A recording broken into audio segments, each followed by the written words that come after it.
அனைவருக்கும் இனி வணக்கங்கள். நண்பர் ஒருத்தர் அழகான கேள்வி ஒன்று கேட்டுருக்காரு. என்கிட்ட எல்லாருமே ஒரு தகுதிக்கு மீறி ஆசைப்படாத அப்படின்னு சொல்லி சொல்றாங்க. ஆசைப்படுறதுக்கு கூட தகுதி இருக்கா சார் அப்படின்னு சொல்லி கேட்டிருக்காரு. நண்பர்களே, ஆசைப்படுறதுக்கு தகுதி கிடையாது.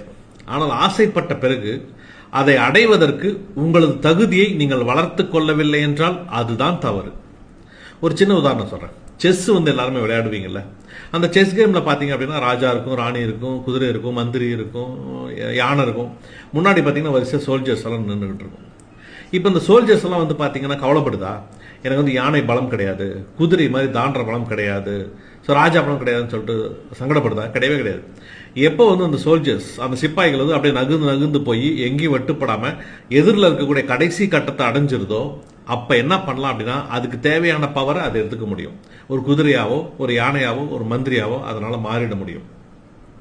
ஆனா நடுவில் அது எங்கேயாவது தயங்கி நின்று வெட்டுப்பட்டு போச்சுனாலோ, சோம்பேறித்தனமா நின்றுச்சுனாலோ அதனால அதுக்கு தேவையான பவர் அடையவே முடியாது. வாழ்க்கையும் அது போலத்தான். நீங்க ஆசைப்படுங்கள். அந்த ஆசைப்பட்ட பிறகு அதை அடைவதற்கான தகுதியை நீங்கள் எவ்வாறு வளர்த்துக் கொள்வதுன்னு பாருங்க நண்பர்களே. அதற்கு தேவையான திறமைகளை எப்படி வளர்த்துக் கொள்வதுன்னு பாருங்க. இங்க எல்லாமே அப்படிதான். யாரும் திறமையோடு பிறக்கிறாங்களோ இல்லையோ, அவர்கள் திறமையை சரியான வழியில் வளர்த்துக் கொள்கிறார்கள். அப்படி வளர்த்துக் கொள்கிறவர்கள் இன்று வெற்றியாளர்களாக இருக்கிறார்கள். அப்படி வெற்றியாளராக நீங்கள் மாற எனது மனப்பூர்வ வாழ்த்துக்கள். சேனலை ஃபாலோ பண்ணிக்கோங்க. மீண்டும் அடுத்த வீடியோவில் சந்திக்கிறேன்.